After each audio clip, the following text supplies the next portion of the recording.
ॐ शुक्लांभरधरं विष्णुं शशिवर्णं चतुर्भुजं प्रसन्नवदनं ध्यायेत् सर्वविघ्नोपशान्तये। ॐ सहना भवतु सहनौ भुनक्तु सह वीर्यं करवावहै तेजस्विनावधीतमस्तु मा विद्विषावहै। ॐ शान्तिः शान्तिः शान्तिः। अगजानन पद्मार्कं गजाननमहर्निशम् अनेकदन्तं भक्तानामेकदन्तमुपास्महे। श्रीमहागणपतये नमः। गुरवे सर्वलोकानां विषजे भवरोगिणां निधये सर्वविद्यानां श्रीदक्षिणामूर्तये नमः। अस्मद्गुरुचरणारविन्दाभ्यां नमः। वसुदेवसुतं देवं कंसचाणूरमर्दनं देवकी परमानन्दं कृष्णं वन्दे जगद्गुरुं। ज्ञानानन्दमयं देवं निर्मलस्फटिकाकृतिम् आधारं सर्वविद्यानां श्रीहयग्रीवमुपास्महे। श्रीहयग्रीवमूर्तये नमः। सरस्वती नमस्तुभ्यं वरदे कामरूपिणि विद्यारम्भं करिष्यामि सिद्धिर्भवतु मे सदा। श्रीमहासरस्वत्यै नमः। उमाकोमलहस्ताब्जसम्भावितललाटकं हिरण्यकुण्डलं वन्दे कुमारं पुष्करस्रजं। வெற்றிவேல் முருகனுக்கு ஹர ஹரோஹரா. लोकवीर्यं महापूज्यं सर्वरक्षाकरं विभुं पार्वती हृदयानन्दं शास्तारं प्रणमाम्यहं। स्वामिये शरणमय्यप्पा। वागर्ताविव सम्पृक्तौ वागर्तप्रतिपत्तये जगतः पितरौ वन्दे पार्वती परमेश्वरौ। श्रीपार्वती परमेश्वराभ्यां नमः। कोमलं कूजयन् वेणुं श्यामलोऽयं कुमारकः वेदवेद्यं परब्रह्मा तस्मै श्रीगुरवे नमः। अस्मद्गुरुचरणारविन्दाभ्यां नमः। श्रीकृष्ण गोविन्द हरे मुरारे श्रीनाथ नारायण वासुदेव। श्रीकृष्ण गोविन्द हरे मुरारे श्रीनाथ नारायण वासुदेव। श्रीकृष्ण गोविन्द हरे मुरारे श्रीनाथ नारायण वासुदेव। पीताम्बरं करविराजितचक्रशङ्खकौमोदकी सरसिजं करुणासमुद्रं राधासहायम् अतिसुन्दरमन्दहासं वातालयेशम् अनिशं हृदि भावयामि। कृष्णो रक्षतु मां चराचर गुरुः कृष्णं नमस्ये सदा। कृष्णेनैव सुरक्षितोऽहमसकृत् कृष्णाय दत्तं मनः। कृष्णादेव समुद्भवो मम विभो कृष्णस्य दासोऽस्म्यहं। कृष्णे भक्तिरचञ्चलास्तु भगवन् हे कृष्ण तुभ्यं नमः। श्रीगुरुवायूरप्पा शरणं नम्राणां सन्निधत्ते सततमपि पुरस्तैरणभ्यर्थितानपि अर्थान् कामानजस्रं वितरति परमानन्दसान्द्रां गतिं च। इत्थं निःशेषलभ्यो निरवधिकफलः पारिजातो हरे त्वं क्षुद्रं तं शक्रवाटी द्रुममभिलषति व्यर्थमर्त्यव्रजोऽयं। श्रीगुरुवायूरप्पा शरणं श्रीभट्टपादम् अनिशं हृदि भावयामि। वंशी विभूषितकरात् नवनीरदाभात् पीताम्बरात् अरुणबिम्बफलादरोष्टात् पूर्णेन्दुसुन्दरमुखात् अरविन्दनेत्रात् कृष्णात् परं किमपि तत्त्वमहं न जाने। കൈരണ്ടും കൂപ്പി ഞാൻ വിണ്ടുമീറക്കുന്നു നീരജലോചന നിന്നോടായി. ഏതീനു മഞ്ഞനെ കുമ്പിടേണ്ട തോറും പ്രീതിയിൽ നീ എന്നെ പാലിക്കുന്നായി. കൃഷ്ണ ഹരേ ജയ കൃഷ്ണ ഹരേ ജയ കൃഷ്ണ ഹരേ ജയ കൃഷ്ണ ഹരേ. Good evening, everyone. Thanks for accommodating the time change to Wednesday. Okay, since we just have a small group today, so who wants to do 77 review? I can do half, the first half. I can do the second half, Rajesh. That's fine. Yeah, go ahead. Okay. Dasakam 77 Jarasandhadi Yuddha Varnanam. Sairandhyastanuchiram smara turayaha yato bhusulalitamut. Sairandhyaastadanu. Sorry. Sairindryastadanutiram smaraturayaha yato bhusulalitamudhaven sadham avasam tvadupagamotsavam sadaiva dhyayantyah pratidinavasa sajjikayah upagate tvai purnamanoratham pramada sambhramakam prapayodharam vividhamananamadhadati muda रहसितां रमयाञ्चकृषे सुखम् पृष्ठावरं पुनरसाववृणोद्वराकी भूयस्त्वया सुरतमेव निशान्तरेषु सायुज्यम् अस्तिवति अस्त्विति वदेद्बुधये सायुज्यम् अस्त्विति सायुज्यम् अस्त्विवति no ast ist is an it, right? अस्त्वि Astviti. अस्त्विति Yeah, correct. अस्त्विति सायुज्यम् अस्त्विति वदेद्बुध एव कामं सामीप्यम् अस्त्व निशम् इत्यपि नाब्रवीत् किम् ततो भवान् देवनिशासु कासुचित् मृगीदृशं तां निभृतं विनोदयन् अदादुपश्लोक इति श्रुतं सुतं स नारदात् सात्वत तन्त्रविद्बभौ अक्रूरमन्दिरम् इतोऽथ बलोद्धवाभ्याम् अभ्यर्चितो बहुनुतो मुदितेन तेन येनं विसृज्य विपिनागत पाण्डवेय वृत्तं विवेदित तथा धृतराष्ट्रचेष्टाम् विघाता जामातुः परमसुहृदो भोजनृपतेः जरासन्धे रुन्धत्यनवधिरुषान्धेत मथुराम् रथाद्यैर्द्योर्लब्धैः कतिपयबलस्त्वं बलयुतः त्रयोविंशत्यक्षौहिणी तदुपनीतं समहृताः. That's a halfway. You can stop there. And that's a different tune on the stanza, Two though. different tune, yeah. Yeah, Vigata, Jahmat. Okay. Vigata, Okay. Jama. And then you know the remaining 6.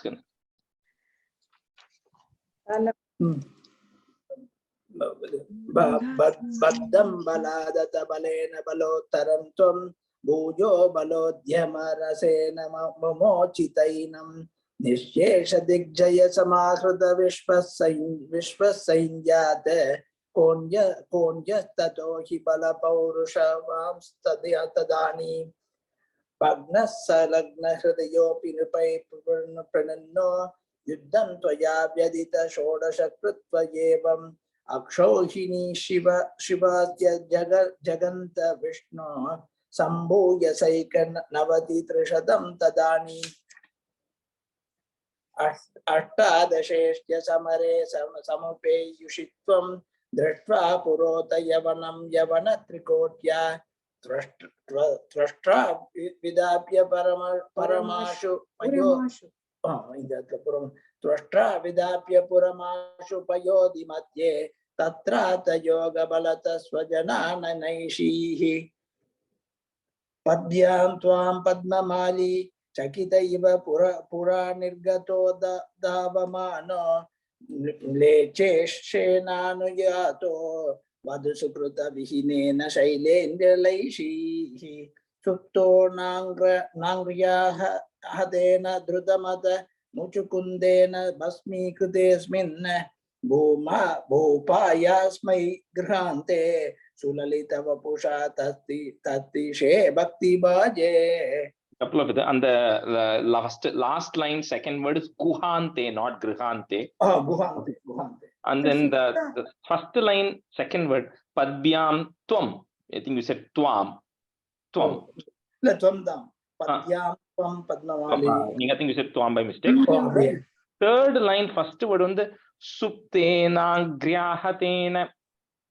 Suptena Gryahatena. Yeah, correct. Yeah. Gryahatena.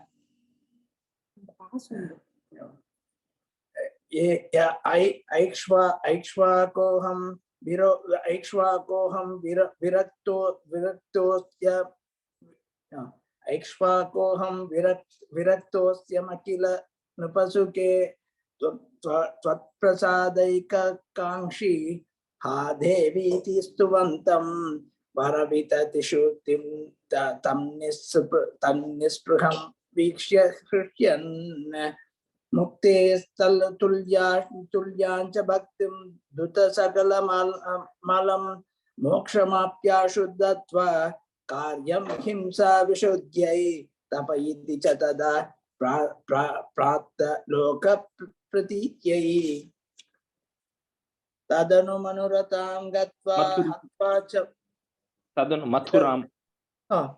Tadanu maturam gatva hatva chamum yavana hrudan magada padina marge sainjai pureva nivaritaha charama vijayam darpayasmai pradaya palayito jaladi nagarim yato vatalayeshwara pahima. Shri Krishnaya Parabrahmane Namaha. Okay. All right. So where did we? 78. I think we finished up to 7. I think, right? If I remember correct. Yeah. Okay. Right. Yeah, 7 we finished, right? Okay. Okay. So let's start with the 8. Let me just see here. So Radha, you can be a student, and Sudha, you can be a student first half. So stanza 8. Asharanam yadi mam tvamupekshase sapati jeevitamev jahamyaham iti gira sutanor atanodbhrisham suhridayam tavakataram.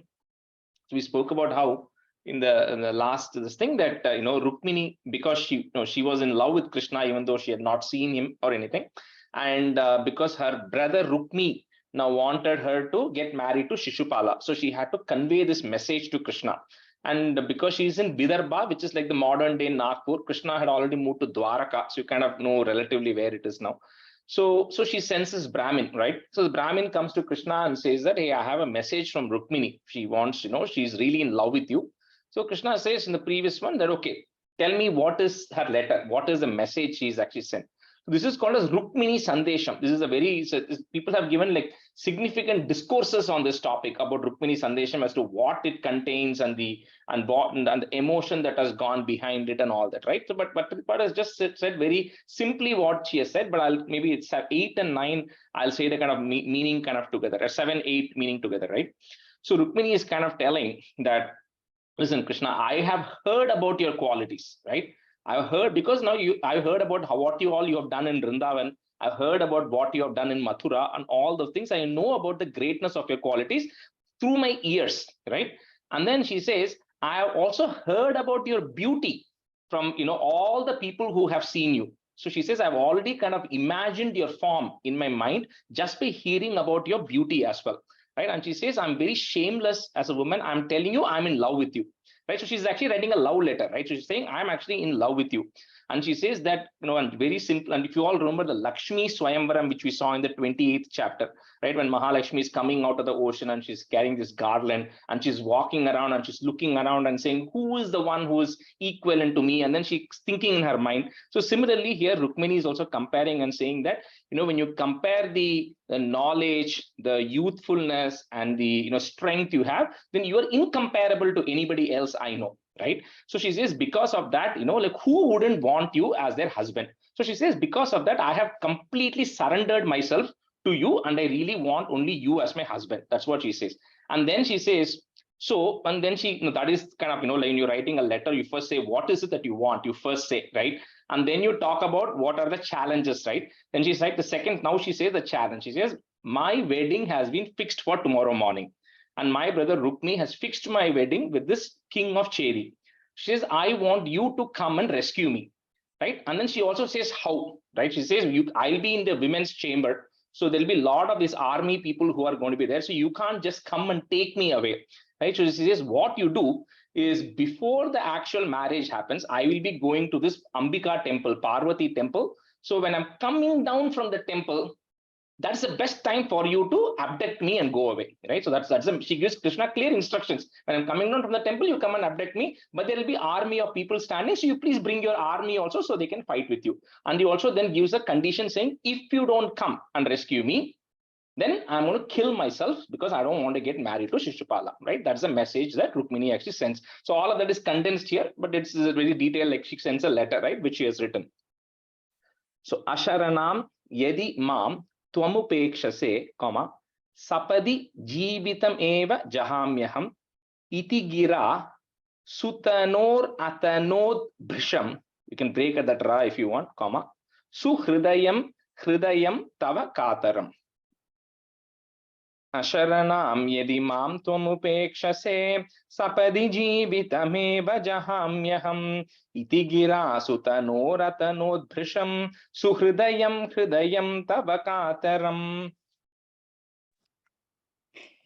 Asharanam yadi mam tvamupekshase sapadi jeevitameva jahamyaham iti gira sutanoratanodbhrisham suhridayam hridayam tava kataram.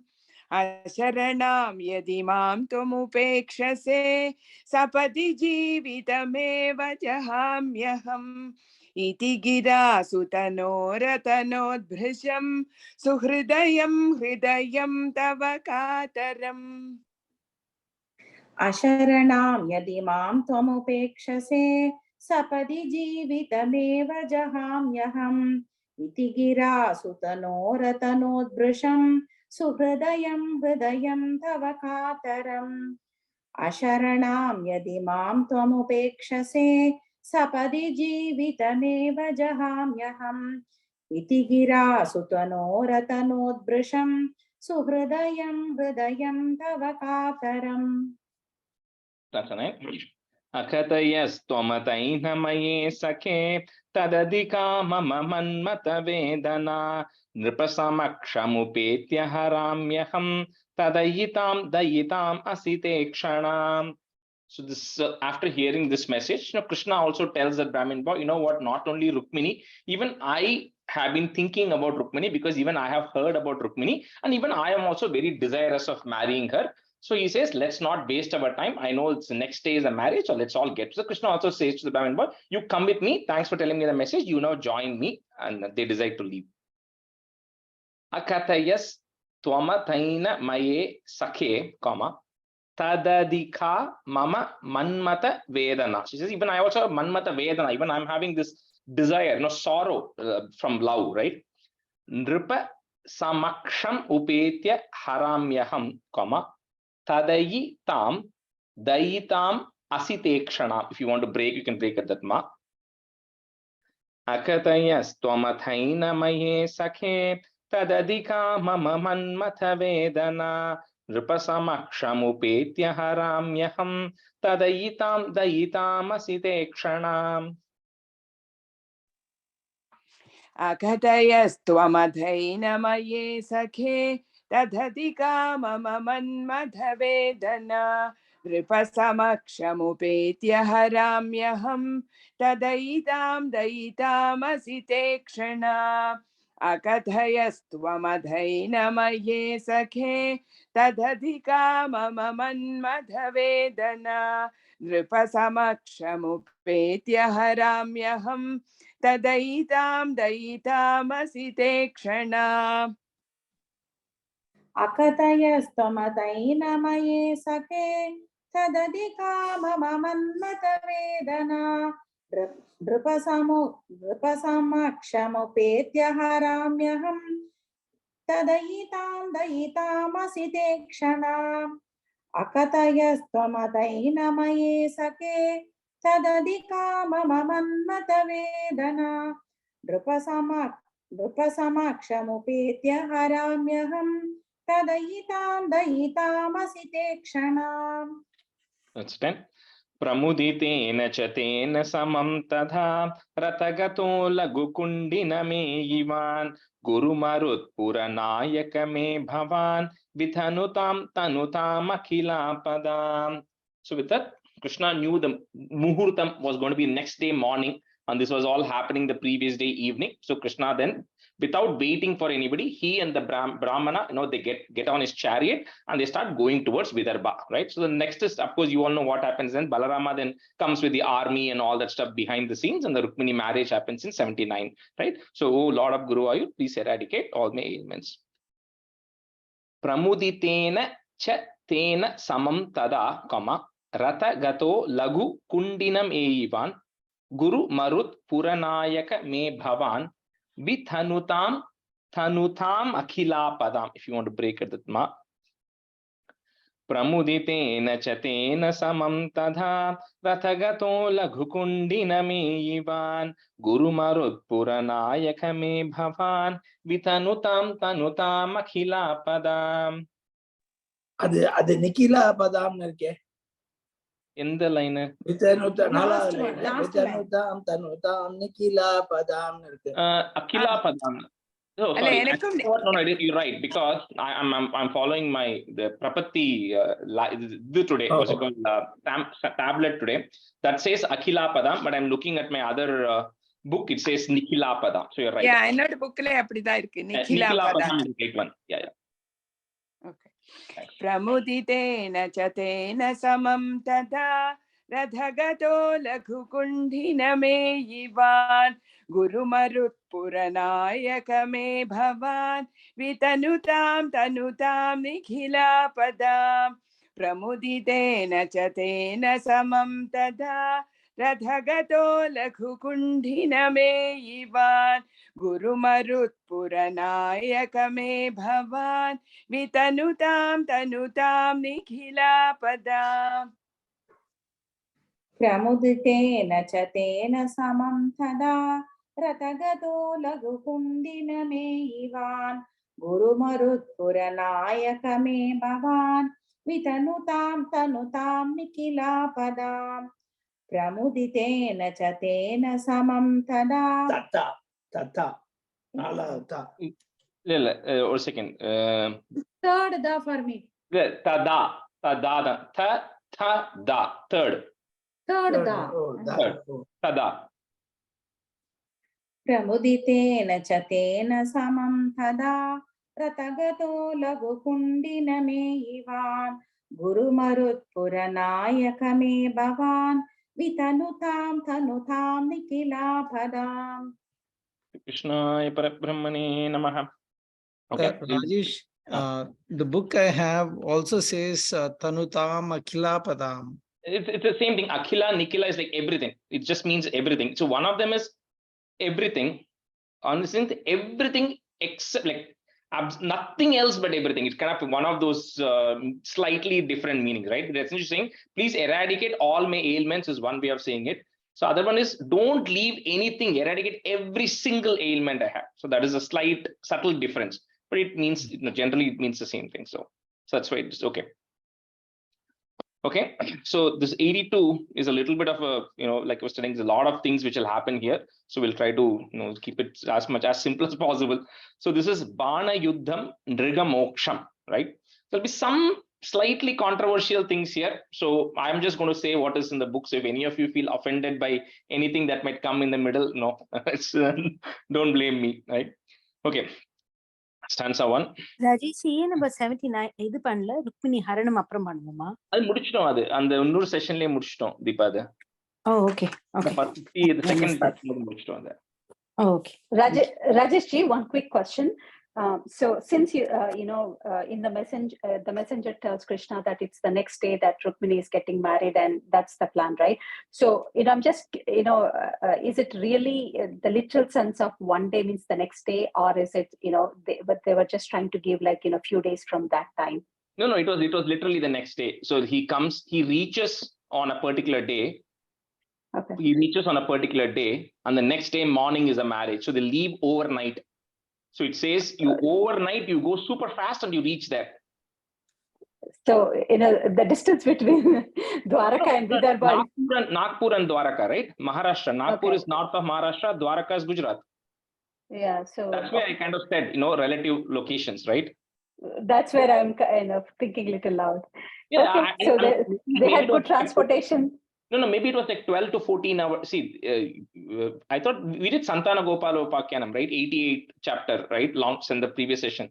So Krishna then takes Arjuna to, Vaikuntham and comes back with no change in time, right? So you should not question anything in Krishna Avataram. Okay.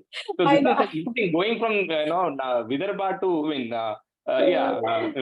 Dwaraka to Vidarbha is no big deal, I agree. I know. I was thinking about that also. There were a couple of thoughts which came in. So I was just trying to understand. Yeah.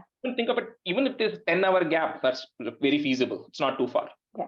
Right? Okay. But what I was thinking is when you said literally the second day means, is it the second day or is it something like few days from then, or is it the next day? It was literally the next day.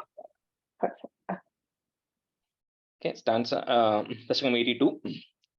Pradyumno Raukmineyah Sakhalu Tavakala Shambarena Hritastam Hatva Ratya Sahapto Nijapura Maharat Rukmikanyam Chadhanyam Tatputro Tani Ruddho Guna Nidiravahat Rochanam Rukmi Pautrim Tatro Dvahe Gatastvam Yavadi Musalina Rukmyapi Dhyuta Vairat. So Krishna Rukmini, they get married, right? So they get a son. Son's name is Pradyumna. So this Pradyumna, the 6th day after he was born, he was actually abducted. Somebody stole him, right? Abducted the child. And they went and actually put him into the sea in the Arabic Ocean, right? Arabic Sea, next to Dwaraka, they put him in the sea. But what happened is he didn't die. So a fish ends up swallowing him. Now, that fish, what happens is he was stolen by a demon or an asura called a Shamba. So he puts the baby into the sea. A fish ends up swallowing that baby. A fisherman catches that fish and brings it to the maid, cooking person. And that person is a cook for Shamba. So he essentially brings it back to the palace. So this cook who's there, who cuts open the fish, and the baby is still alive. The baby comes out of the fish because it's a massive fish or a whale or something, right? The baby is alive. So this maid or the cook, what she does is she looks at the baby and she feels very sorry for it. So she decides to raise that baby. So the baby now grows unknown to anybody, right? The baby continues to grow. When the baby reaches a certain age, when it becomes a teen, it doesn't say the exact age, but reaches a reasonable age. This cook, right, who's taking care of the baby, feels that have some connection to this person, and she's not able to put the pulse on what that connection is. And she was also beginning to have some feelings for that person, right? So she's really being concerned, who is this person who have essentially helped grow this person, right? So at that time is when Narada comes. So Narada comes and says that, when Kama, right, Kamadeva went and tried to disrupt Shiva's penance, right? Because he wanted Shiva and Parvati to get together. Shiva opened his third eyes and he burnt Kamadeva down. So when that happened, Kamadeva's wife, Rati, went to Shiva and said, my husband made a big mistake, but I really want to get married to my husband. So he says, don't worry, you will get a chance. The next birth that both of you are going to take, you will meet, right? And your husband will be born and you'll get a chance to meet. So Narada comes and says, her name is Mayavati as the cook of Shamba. She says, you are none other than Rati reborn. And this son who is born to Krishna as Pradyumna is none other than Kamadeva being reborn. She says, it's natural that you're going to have feelings for him because you have to marry him. And that's how you both are eventually going to get back. So there's nothing wrong with it, right? So Narada comes and explains that. So now they have to escape from this Shamba. So this Mayavati or Rati now, so she knows how all the tricks and everything that Shamba does. So she tells Pradyumna how to defeat Shamba, and Pradyumna then has a battle with Shamba. He defeats Shamba. Then Rati then somehow, again, to Tulsi's question, overnight she flies him, because that's what it says. She flies him through the aerial route straight to Dwaraka and lands there. And when they land there, and Rukmini comes and she looks at this person standing and it's like, how is Krishna here? Right? And who is he with? Because this person, Pradyumna, looks exactly like Krishna, right? So then, then again, the Krishna, of course, knows everything that has happened, but a lot of people will not believe, right? Somebody like Krishna suddenly coming and standing, how do you know who this is? If they say suddenly I'm Krishna's son, then people will question, where did the son come from? So again, Narada has to come to sort everything out. So Narada again comes and says, hey, this is your son who was lost when he was 6 days old and what happened. So he kind of tells the whole story. Now, that is one story, right? Now, this boy, Pradyumna, what happens then is he then, so that is the first, which is actually said in the first half of it.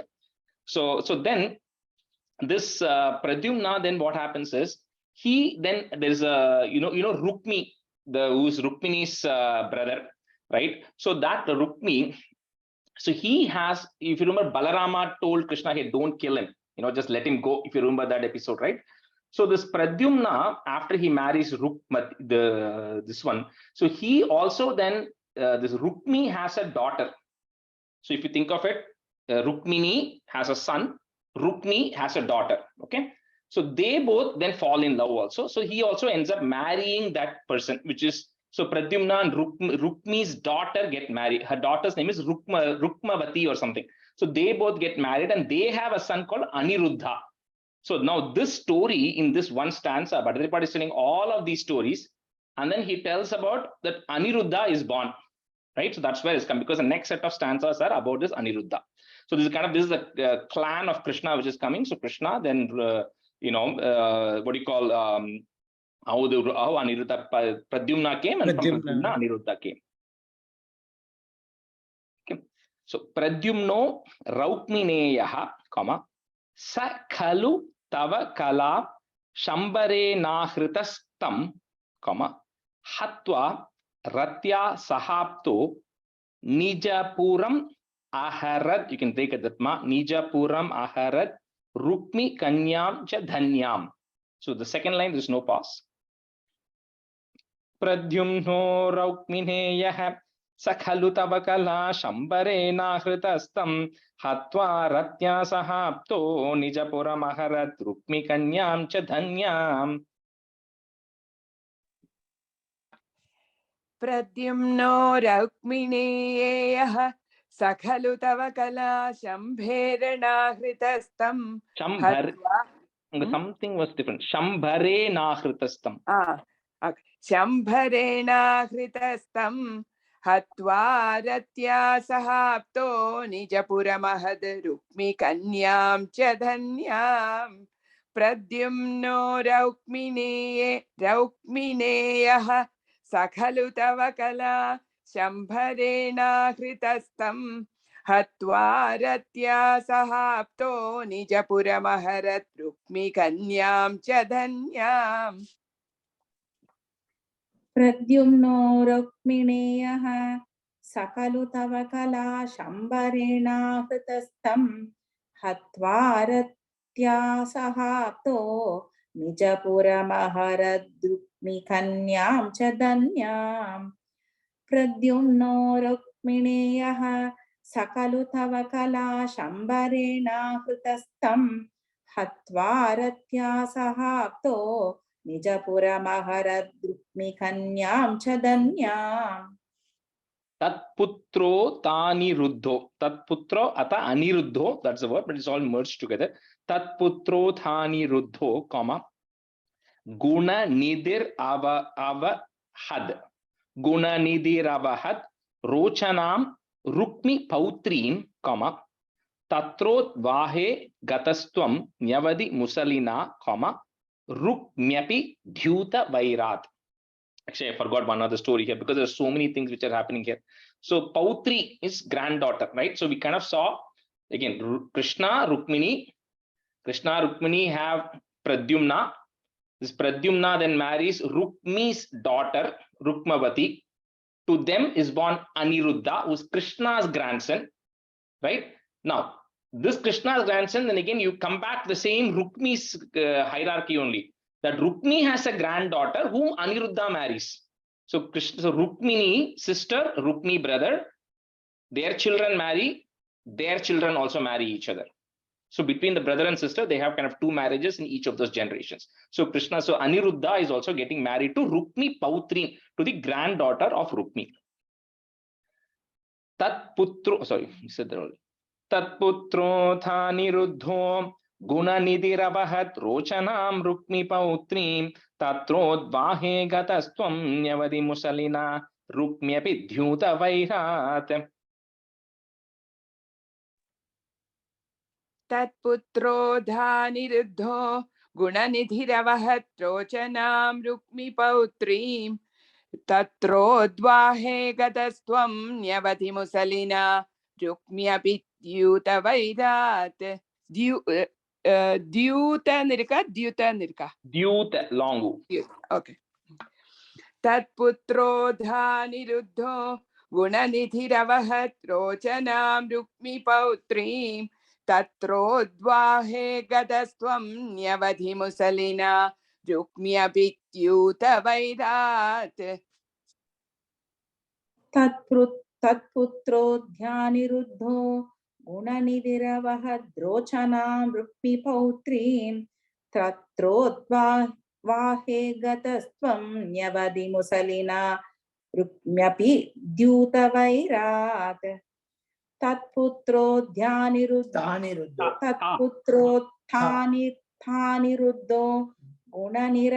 गुणनिधिरवहद्रोचनां रुक्मिपौत्रीं तत्रोद्वाहे गतस्त्वं न्यवधिमुसलिना रुक्म्यपि द्यूतवैरात्. Answer 2. So this one is a different tune. बाणस्य सा बलिसुतस्य सहस्रबाहोः माहेश्वरस्य महिता दुहिता किलोषा त्वत्पौत्रमेनमनिरुद्धमदृष्टपूर्वं स्वप्नेऽनुभूय भगवन् विरहातुराभूत्. So the story continues. So Mahabali, who came the Vamana avataram, that Mahabali had like 100 sons or something. One of the oldest one was called as Bana. So that Bana had 100 arms. He had several arms, right? And he was a great devotee of Lord Shiva. And so because of that, Shiva also came and gave him a lot of blessings. And one day when Shiva was dancing, this Bana came and then he played the music with his 100 arms. So Shiva was like extremely impressed. And Shiva comes and tells this Bana, and I'm so impressed with your devotion to me. You tell me what you want. So this Bana says, I want you to be the guardian of my kingdom. So I want you to be the person who's standing at the gate of my kingdom, so nobody will attack me. So and Shiva is Ashutoshi, right? So, and we'll see some of this in the next 89th chapter when we cover it as well. So Shiva says, sure. So Shiva then stands as a guardian to Bana's kingdom. So this Bana has a daughter called Usha. This Usha, once she sees Parvati with Shiva, and she goes and tells Parvati that, you know what, I also feel like getting married. So how do I know who is the right person for me? So Parvati says, today when you go to sleep, that person will come in your dreams. So she goes to sleep and she imagines a very handsome person coming in her dreams. So now she doesn't know who it is, but she has a friend called Chitralekha, means one who's an expert in Chitram, one who's an expert in drawing. So you tell that and she will draw that person, right? So this Usha then describes that person and Chitralekha then draws that person. And when Chitralekha draws that person, now how do you find out who this person is, right? So they go and look around and they go search everywhere. They go ask several people who it is, and nobody is able to tell. So then what Chitralekha is also doing is she actually shows her various other pictures somehow. So she has a collection. She first shows Krishna's pictures. So this person says, this looks like this, but this picture you're showing is a very older person, so it's not him. Okay. Then next person comes is Pradyumna. She says, yeah, this also resembles this what I had in my mind, but looks little older. Okay, flip the page. Next she shows Aniruddha's picture. She says, yeah, this is the person. So this is the person who came in my dreams. So now what this Chitralekha does, again, it is with her yogic power, right? So she says she goes and then brings over Aniruddha overnight into her quarters. So that's how I think that comes in the third stanza, but I'm kind of saying 2 and 3 together. So she then brings over Aniruddha into Usha's quarters. So Banasya sa bali sutasya sahasra bahoho, put a visarga there, comma. Next line on top of that ma, there's a ir that goes away. Maheshwarasya mahita duhita kilosha twat pautram enam aniruddham adrishta purvam, comma, swapnenubhuya bhagavan viraha turabhut. Banasya sa balisutasya sahasrabahoho maheshwarasya mahita duhita kilosha तत्त्वत्पौत्रमेनमनिरुद्धमदृष्टपूर्वं स्वप्नेऽनुभूय भगवन् विरहातुराभूत्. बाणस्य सा बलिसुतस्य सहस्रबाहोः माहेश्वरस्य महिता दुहिता किलोषा त्वत्पौत्रमेनमनिरुद्धमदृष्टपूर्वं स्वप्नेऽनुभूय भगवन् विरहातुराभूत्. बाणस्य सा बलिसुतस्य सहस्रबाहोः माहेश्वरस्य महिता दुहिता किलोषा त्वत्पौत्रमेनमनिरुद्धमदृष्टपूर्वं स्वप्नेऽनुभूय भगवन् विरहातुराभूत्. बाणस्य सा बलिसुतस्य सहस्रबाहोः माहेश्वरस्य महिता दुहिता किलोषा त्वत्पौत्रमेनमनिरुद्धमदृष्टपूर्वं स्वप्नेऽनुभूय भगवन् विरहातुराभूत्. बाणस्य सा बलिसुतस्य सहस्रबाहोः माहेश्वरस्य महिता दुहिता किलोषा त्वत्पौत्रमेनमनिरुद्धमदृष्टपूर्वं स्वप्नेऽनुभूय भगवन् विरहातुराभूत्. Stanza 3. Yogin yativa kushala khalu chitralekha, tasyaha, put is tasyas sakhi vilikhati tarunanasheshan tatraniruddham ushaya viditam nishayam. So put the im at the end of that line and put a plus. And then next, you have maneshta in the next line. So you put nishayam plus aneshta yoga balato bhavato niketa. So with her yoga balam, overnight she then moves Aniruddha over to where Usha is. Yogin yativa kushala khalu chitra lekha tatsya sakhi vilikhati taruna nasheshan tatra niruddhamushaya viditam nishayam aneshta yoga balato bhavato niketat.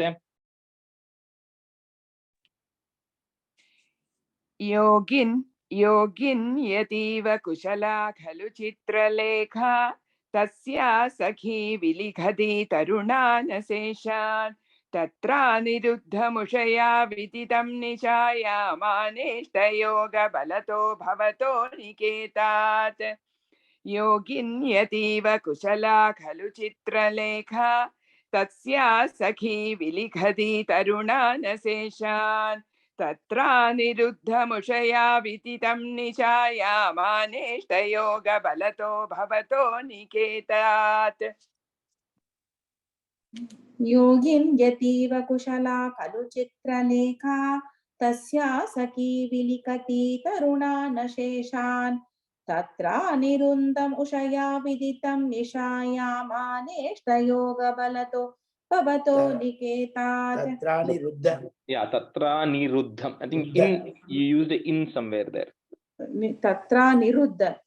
Tatraniruddham ushaya. Yeah. योगिन् यतीव कुशला खलु चित्रलेखा तस्या सखी विलिखति तरुणानशेषान् तत्रानिरुद्धमुषया विदितं निशायाम् आनेष्टयोगबलतो भवतो निकेतात्. कन्यापुरे दयितया सुखमारमन्तं चैनं कथञ्चन भवन्दुषि शर्वबन्धौ श्रीनारदोक्त तदुदन्तदुरन्तरोषैः त्वं तस्य शोणितपुरं यदुभिर्न्यरुन्धाः. So when this Chitralekha then moves Aniruddha to the quarters of Usha, she moves to the where the women live, right? To the female quarters. And then, she doesn't tell anybody. So Aniruddha then essentially remains in the female quarters. Several days pass, right? Nobody comes to know. Suddenly, all these female guards who are taking care of Usha start seeing suddenly this female doesn't come out at all. She's very happy. Something must be wrong, right? So somehow they go and prod and then they find Aniruddha there.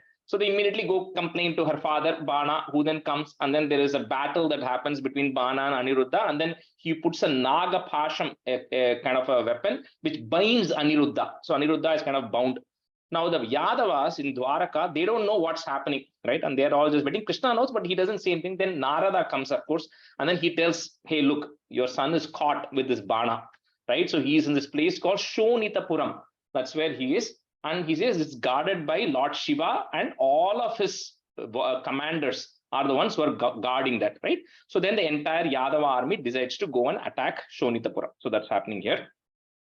Kanyapure Daitaya Sukham Aramantam, Chainam Kathanchana Babandhushi Sharva Bandhau Shri Naradokta Tadudanta Duranta Roshaihi. Put a visarga comma.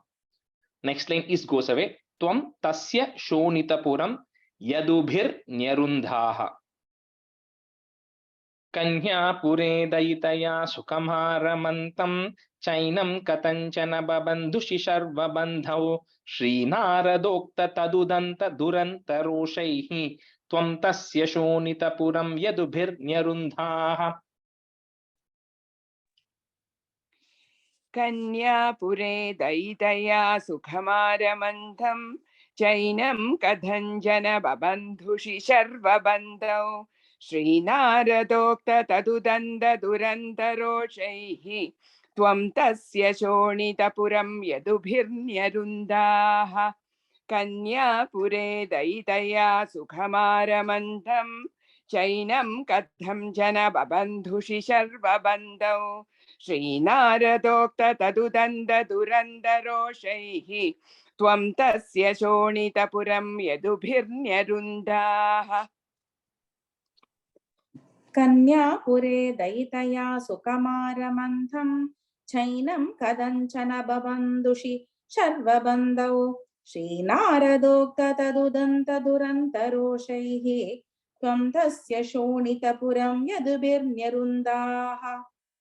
Kanyapure daitaya sukamaramandham chainam kadanchana babandhushi sharvabandhau Shri Naradokta tadudanta durantaroshaihi Tvam tasya shonitapuram yadubhirnyarundaha. Sorry. Okay, so we'll just switch halfway. Vikram, you can be a student. Tulsi, you can be a student.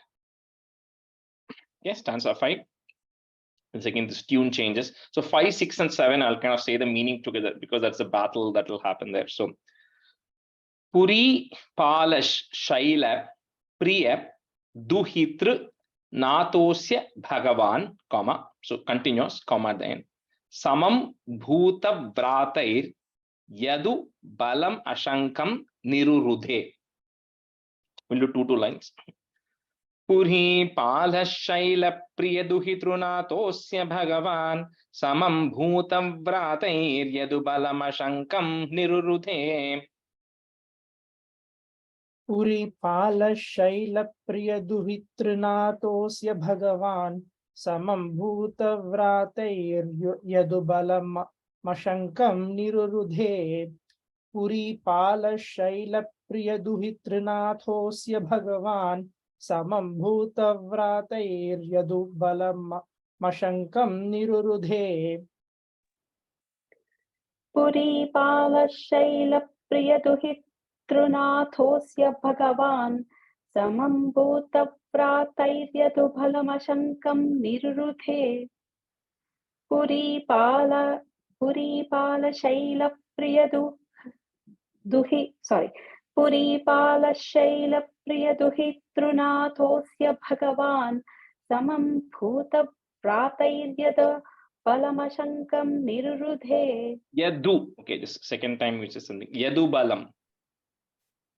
Second line. Okay.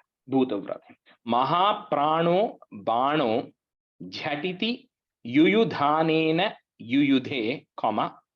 Guhaha, put a F, Guhaf Pradyumnena Tvamapi Pura Hantra Jagatishe. Maha Prano Bano Jhatiti Yuyudhanena Yuyudhe Guhaf Pradyumnena Tvamapi Pura Hantra Jagatishe. महाप्राणो बाणो झटिति युयुधानेन युयुधे गुहः प्रद्युम्नेन त्वमपि पुरहन्त्रा जगटिषे महाप्राणो बाणो झटिति युयुधानेन युयुधे गुहः प्रद्युम्नेन त्वमपि पुरहन्त्रा जगटिषे महाप्राणो बाणो झटिति युयुधानेन युयुधे गुहः प्रद्युम्नेन त्वमपि पुरहन्त्रा झगटिषे महाप्राणो बाणो झटिति युयुधानेन युयुधे गुहः प्रद्युम्नेन त्वमपि पुरहन्त्रा जगटिषे. Stanza 6. Niruddha sheshastre mumuhushi tavastrena girishe, comma, druta bhuta bhitaha, put a F, bhitaf, pramata kula viraha, put a F again, viraf, pramatithaha. Niruddha sheshastre mumuhushi tavastrena girishe, druta bhuta bhitaf, pramata kula viraf, pramatitaha. निरुद्धा शेषास्त्रे मुमुहुषि तवास्त्रेण गिरिशे धृता भूता भीताः प्रमथकुलवीराः प्रमथिताः निरुद्धा शेषास्त्रे मुमुहुषि तवास्त्रेण गिरिशे धृता भूता भीताः प्रमथकुलवीराः प्रमथिताः निरुद्धा शेषास्ते मुमुहुषि तवास्तेन गिरिशे दुता भूता भीताः प्रमथकुलवीराः प्रमथिताः निरुद्धा शेषास्ते मुमुहुषि तवास्तेन गिरिशे धृता भूता भीताः प्रमथकुलवीराः प्रमथिताः. Paraskandat skandaha, put a ih, skandah, kusuma shara banaischa sachivaha, comma, sakumbhando bhandam navamiva balenashu bibhide. Puraskandat skandah kusuma shara banaischa sachivaha, sakumbhando bhandam navamiva balenashu bibhide.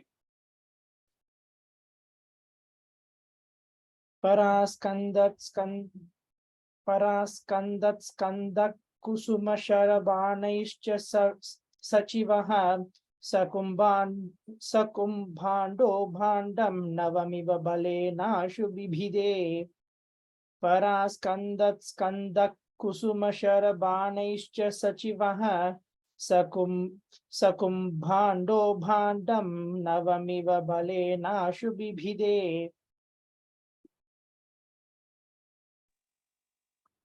परास्कन्दत् कुसुमशरबाणैश्च सचिवः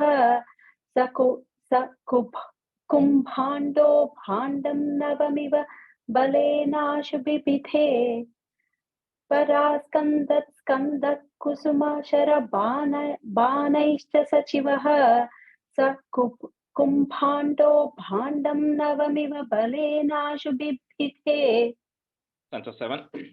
Chapanham panchashatya prasabhamupagate chinna chapeta bane vyarte yate sameto jwarapati rajanairajwaritva jwarena jnani stutva tadatva tava charita jusham vijwaram sajwarogat prayontar jnanavanto picha bahutamasa raudra cheshta hi raudraha. So like we're telling, so the battle now happens. So all the Yadava army come to Shonitapura, which is guarded by Shiva, and then of course his Bhutas, right, who are also there in the war. So then the war happens. So Balarama is there, and Pradyumna is there. Aniruddha, of course, is stuck inside, right? And they all start fighting, and so the battle keeps going. Then at one point, Krishna sends this Mohanastra, a weapon which kind of puts Shiva into a trance. So Shiva becomes unconscious for a while. And then the rest of the army keeps fighting. Then at one point, when the the people, the rest of the soldiers on Bana's side start running away, then Bana finally comes. But before that, Shiva actually first comes to battle. So what Shiva does is he sends this thing called as a weapon called as a Shiva Jwara. So the Shiva Jwara is something which is intense heat, right? Which will go and burn anything which is actually in its way. So he sends that Shiva Jwara towards Krishna. So when the Shiva Jwara is coming towards Krishna, then Krishna then sends something called as a Vishnu Jwara. This Vishnu Jwara is something which is extreme cold. See, extreme cold also is very painful and it burns, right? So he sends an extreme cold towards that Shiva Jwara. So when the Shiva, so the kind of, it's like they show in the TV, right? The two things come and battle each other, right? So the Vishnu Jwara comes, and the Shiva Jwara is coming to battle. Then the Shiva Jwara could not bear the heat coming out of the Vishnu Jwara, because like I said, the cold also, when it stings, right? It stings, right? It's that cold that it could not bear that the cold that is coming out of the Vishnu Jwara. So the Shiva Jwara then gives up, and then it comes back and then falls on the feet of Krishna and say, please forgive me. I don't want to battle you, and please forgive me. So Krishna says, that's fine, right? You made a mistake, but that's okay, right? So he just lets it go, and then he tells, whoever remembers the story, this comes in Bhagavatam, right? This is whoever remembers the story of how the Vishnu Jwara is defeating the Shiva Jwara will not ever suffer from hot fever anymore, because it's kind of because Shiva Jwara is considered too much of heat, right? So the fever heat, and this is the cold one. So that's how that happens. So after that happens, then this Bana comes. This Bana, and of course he comes with 500 bows because he has 1,000 arms, right? So he then wants to battle Krishna. Then Krishna, all his hands get chopped, and only 2 hands are left. That's because he says, because this Bana, like I said, he is this Mahabali's son. And Krishna had made a promise to Prahlada that anybody who can, remember, Mahabali is in Prahlada's lineage. So says, anybody who comes in that lineage, I will not do anything, right? So he says, I'm not going to get rid of you, but he just reduces it to 2 arms. And then says, you go back to Shiva, and you are Shiva's foremost devotee. So you continue to pray to him, and then don't do anything bad. And that's how he sends Bana back. Where did we leave this? Yeah. So Chapanam Panchashatya, Prasabham Upagate Chinna Chapeta Bane, Vyarte Yate Sameto, Jwarapathir Ashanair Ajwari. So you can break those into 3 parts if you want. At the Ra, Jwarapathir Ashanair Ajwari Twajwarena. Chapanham Panchashatya Prasabhamupagate Chinna Chapeta Bane Vyarte Yate Sameto Jwarapathir Ashanair Ajwari Twajwarena. Chapanam Panchashatya Prasabhamupagate Chinna Chapetha Bane Vyarte Yate Sameto Jwarapati Rashanai Rajwari Tajwarena. Okay.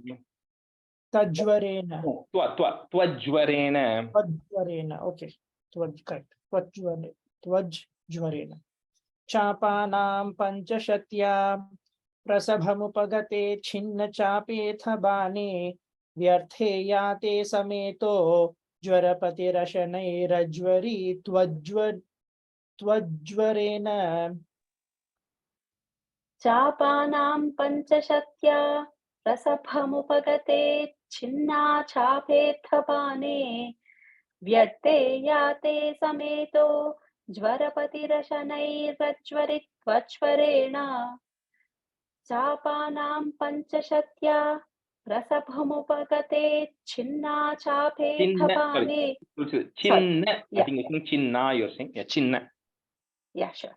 Prasabhamupagate Chinna Chapetha Bane Vyarte Yate Sameto Jwarapati Rashanai Rajwari Twajwarena.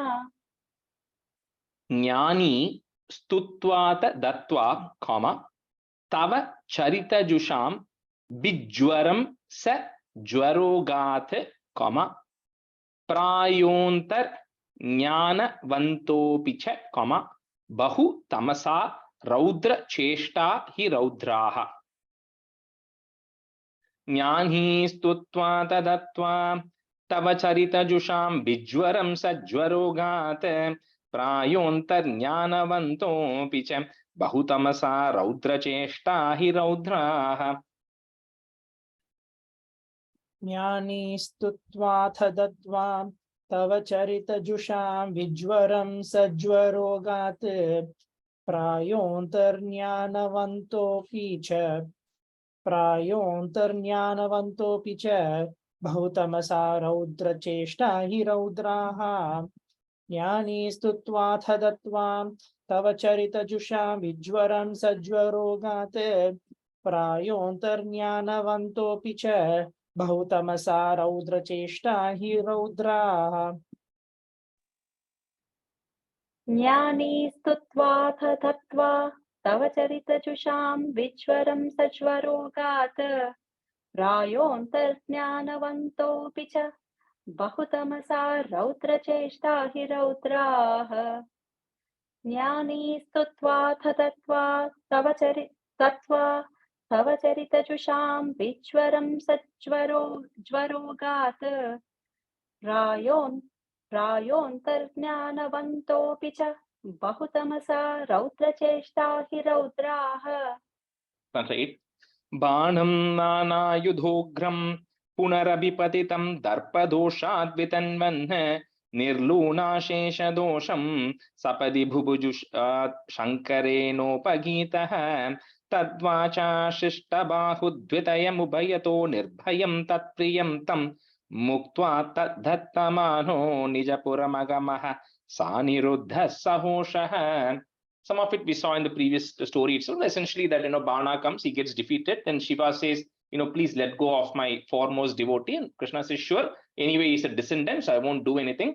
And then he tells Bana that you continue to worship Shiva because he's one of your biggest supporter, and nothing will happen. So then, with that, Krishna and Aniruddha, and along with Usha, right, who is the new daughter-in-law for Krishna, they all leave the Shonitapuram and come back to Dwaraka. बाणं नानायुधोग्रं पुनरभिपतितं दर्पदोषात् वितन्वन् निर्लूनाशेष दोषं सपदि भुभुदुषा शङ्करेणोपगीतः. बाणं नानायुधोग्रं पुनरभिपतितं दर्पदोषात् वितन्वन् निर्लूनाशेषदोषं सपदि भुभुदुषा शङ्करेणोपगीतः. बाणं नानायुधोग्रं पुनरभिपतितं दर्पदोषाद्वितन्वन् निर्लूनाशेषदोषं सपदि बुबुधुषा शङ्करेणोपगीतः. बाणं नानायुधोग्रं पुनरभिपतितं दर्पदोषाद्वितन्वन् निर्लूनाशेषदोषं सपदि बुबुधुषा शङ्करेणोपगीतः.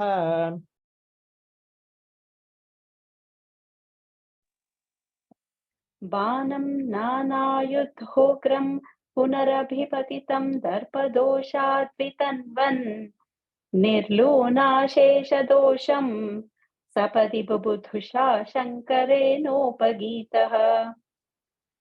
बाणं नानायुधोग्रं पुनरभिपतितं दर्पदोषाद्वितन्वन् निर्लूनाशेषदोषं सपदि बुबुधुषा शङ्करेणोपगीतः. First line, the comma is after Nana Yudhogram. Okay. I think you paused after Punarabhipatitam. That's right. Okay. Tadvacha Shishta Bahu Dvitayam Ubhayato Nirbhayam Tat Priyam Tam. So continuous, comma. Muktva Taddattha Mano Nija Puram Agamaha, comma. Saniruddaha, put is Sanirudda Sahoshaha. Tadvacha Shishta Bahudvitayam Ubhayato Nirbhayam Tatpriyam Tam Muktva Tadhattamano Nijapuramagamaha Saniruddha Sahoshaha. Tadvacha shishta bahurdvitayamubayato nirbhayam tatpriyam tam muktva taddattamano nijapuramagamaha saniruddhav sahoshaha Tadvacha shishta bahurdvitayamhubayato nirbhayam tatpriyam tam muktva taddattamano nijapuramagamaha saniruddhav sahoshaha. Tatvacha shishta bahudvita yamubhayato nirbhayam tatpriyam tam muktva taddattamano nijapurama magamaha saniruddhah sahoshaha. Tatvacha shishta bahudvita yamubhayato nirbhayam tatpriyam tam muktva taddattamano nijapuramagamaha saniruddhah sahoshaha. Stanza 9. Muhustavaccakram varunamajayo nandaharane yamam balanitau davadahana pane nilasakam vidim vatsastehe girishamiha banasya samare vibho vishwotkarshi tadayam avataro jayati te. So I'll ask a kind of like a quiz to everybody here. So here Bhattacharya is kind of condensing a couple of those things. He's saying through several of your incidents, you actually overcame a lot of people. So first he says Varunam. So where did Krishna defeat Varuna? What was the story? Anybody remember where we saw where Krishna defeated Varuna? Was it Sandipani's son? Close enough, but no. You remember that incident where In the- Nanda Gopa? Go ahead.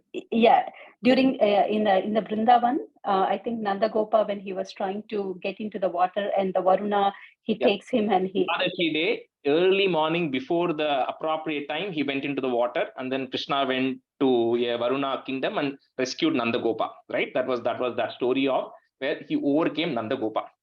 Next, he says Yama. So where did he conquer Yama? Or not literally Yama, as in you can't conquer when somebody is dead, you can't quite bring them back. But somebody was almost, people thought they were dead, but Krishna brought them back.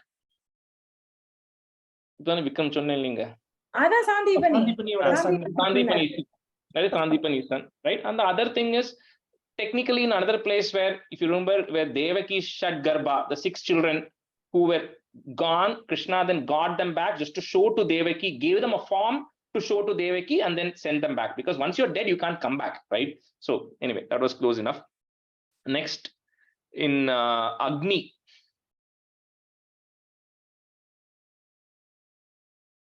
Even remember fire.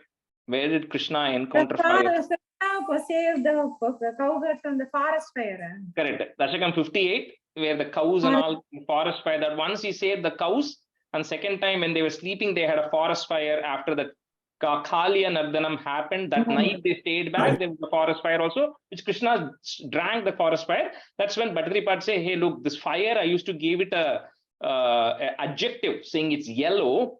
It's got an adjective, but the first time I'm going to give fire a verb saying so that which can be drunk, because you drank the fire, right? That's what he ended that stand, that Dasakam with. So that was with Agni, which he's going through everything.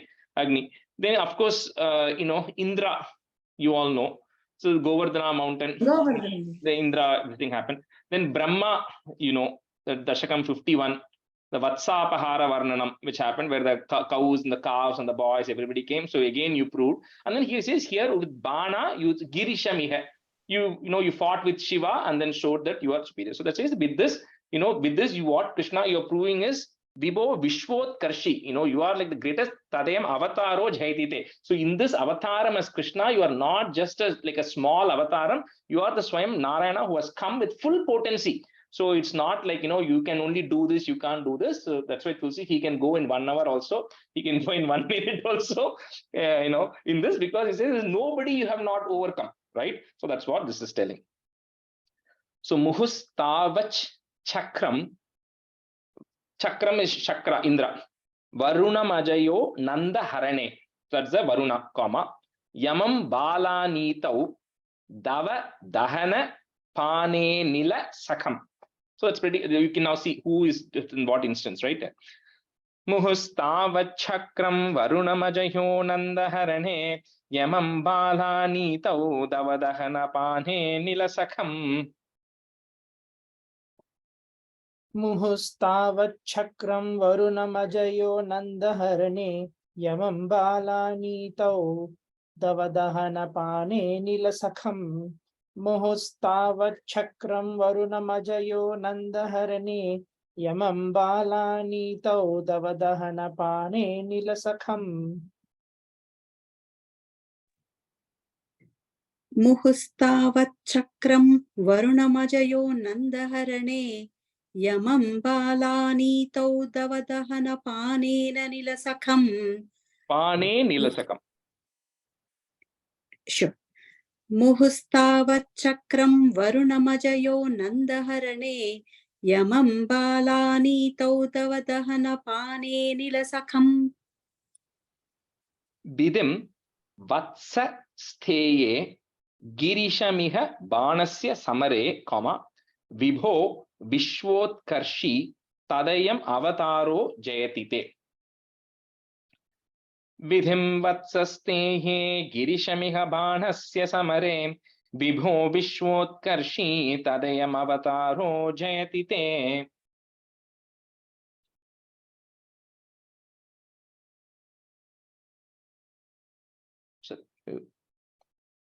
Become mute little kid. Sorry. Vidhim Vatsaste ye Girishamiha Banasya Samare Vibho Vishwotkarshi Tadayam Avataro Jayatite Vidhim Vatsaste ye Girishamiha Banasya Samare Vibho Vishwotkarshi Tadayam Avataro Jayatite विधिं वत्सस्ते ये गिरिशमिह बाणस्य समरे विभो विश्वोत्कर्षितदयमवतारो जयति ते. Vishwotkarshi is a long E there. Sure. विधिं वत्सस्ते ये गिरिशमिह बाणस्य समरे विभो विश्वोत्कर्षी तदयमवतारो जयति ते. The tune changes here. Dvijarusha Krikala Savapurdharam Nriganrupam Tridivalayamapayan Nijajane Dvija Bhakti Manuttamam Upadishan Pavaneshwara Pahimam. So now that all that is done, another small story comes here. So one day this, in Dwaraka, a lot of boys were playing and they found a lizard which was actually stuck in a well, and they tried to pull that lizard up, but they could not. So they all go to Krishna and say, please help.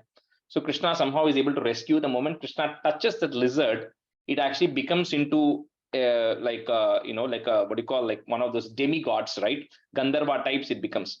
So then Krishna then asks for the benefit of everybody, who are you? What happened? See, he says, I used to be a person called King Nriga, N-R-G-A, Nriga. And he's done a lot of charity.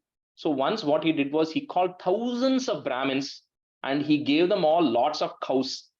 And when he gave it, one of the Brahmins' cows walked back and got mixed with the rest of the cows.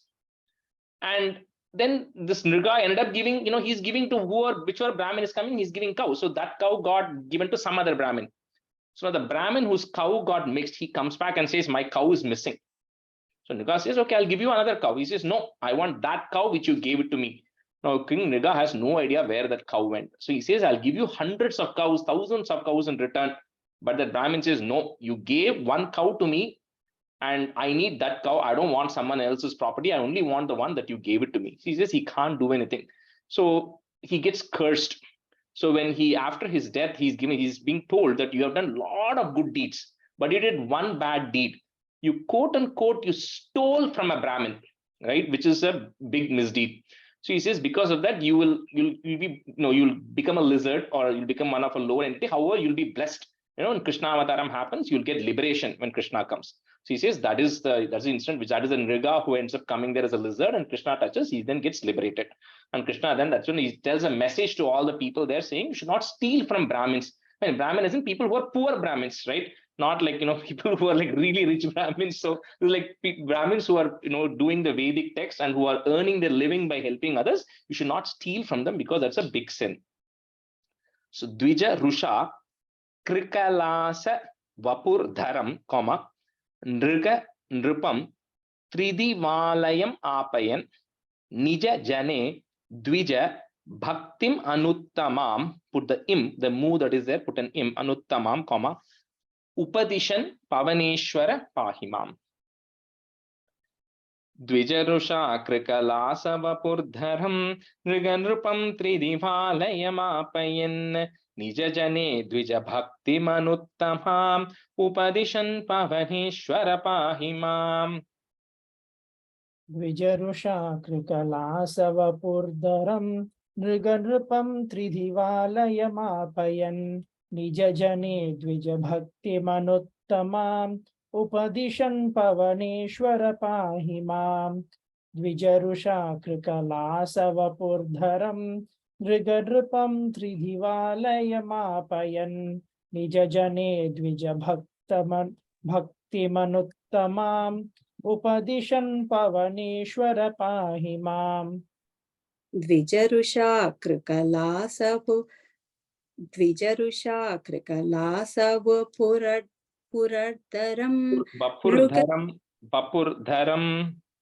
Vapurdharam Nruganrupam Tridhavalayamapayan Nijajane Dvija Bhakti Manuttamam Upadishan Pavaneshwara Pahimam. Dvijarusha Krikalasa Vapurdharam Nruganrupam Tridivalayamapayan Nijajane Dvija Bhakti Manuttamam Upadishan Pavaneshwara Pahimam. Krishnaya Parabrahmane Namah. We'll end the class here today. The next chapter will start fresh next class. Sandranandhabodhatmakamanupamitam kaladeshavadebhyam nirmuktam nityamuktam nigamashatasahasrena nirbhasyamanam aspashtam drishtamatre punarurupurushartatmakam brahmatattvam tattabadbhati sakshat gurupavanapure hanta bhagyam jananam kahena vacha manasendriyerva buddhyatmana va prakrite swabhavat Karhomi yatyat sakalam parasmai narayanaayeti samarpayami. Thank you, everybody. Thanks, Rajesh. Thank you, everybody. Thank you, Rajesh. Bye. Thank you, Rajesh. Bye.